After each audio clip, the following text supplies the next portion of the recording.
একেবারে হযরত শাহজালাল আন্তর্জাতিক বিমানবন্দরে। সেখানে আমরা দেখতে পাচ্ছি, এই মুহূর্তে আমরা দেখতে পাচ্ছি বিএনপির ভারপ্রাপ্ত চেয়ারম্যান জনাব তারেক রহমানকে। তিনি আসলে বের হচ্ছেন। বিএনপির ভারপ্রাপ্ত চেয়ারম্যান জনাব তারেক রহমান সপরিবারে হযরত শাহজালাল আন্তর্জাতিক বিমানবন্দর থেকে তিনি বের হচ্ছেন।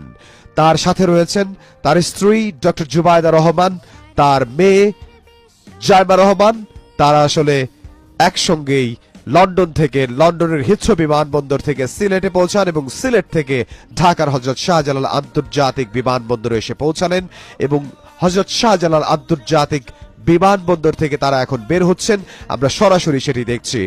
বিএনপির ভারপ্রাপ্ত চেয়ারম্যান জনাব তারেক রহমান, তার পাশে রয়েছেন তার স্ত্রী জুবাইদা রহমান, ডক্টর জুবাইদা রহমান এবং তার মেয়ে জাইমা রহমান। তারা সপরিবারে বিমানবন্দর থেকে বের হচ্ছেন। একেবারে এই মুহূর্তেই আমরা সরাসরি দেখতে পাচ্ছি বিএনপির ভারপ্রাপ্ত চেয়ারম্যান জনাব তারেক রহমান তিনি আসলে নামছেন এক্সকেলেটর দিয়ে তিনি আসলে নামছেন এবং তিনি বিমানবন্দরের বাইরে বের হওয়ার জন্য, এবং তিনি গণসংবর্ধনা যেখানে তাকে দেওয়া হবে সেখানে তিনি যাবেন একটু পরেই।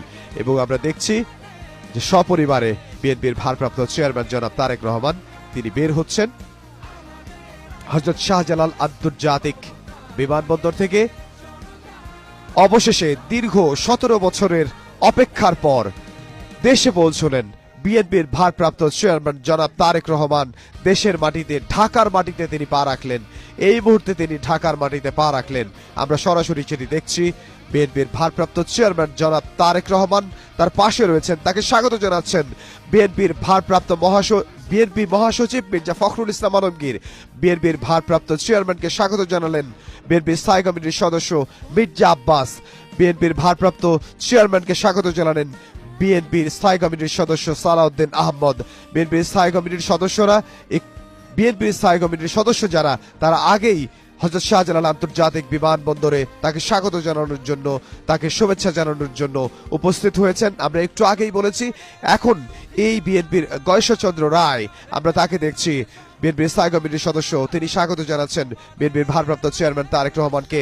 ডক্টর মঈন খান তিনি স্বাগত জানাচ্ছেন বিএনপির স্থায়ী কমিটির সদস্য নজরুল ইসলাম খান, তিনি স্বাগত জানাচ্ছেন বিএনপির ভারপ্রাপ্ত চেয়ারম্যান জনাব তারেক রহমানকে।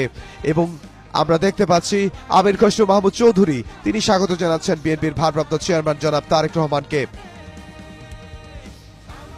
বিএনপির স্থায়ী কমিটির সদস্য যারা রয়েছেন তারা হযরত শাহজালাল আন্তর্জাতিক বিমানবন্দরে এসে পৌঁছেছেন এবং তারা সেখানে মেজর হাফিজ, তাকে আমরা দেখতে পাচ্ছি এবং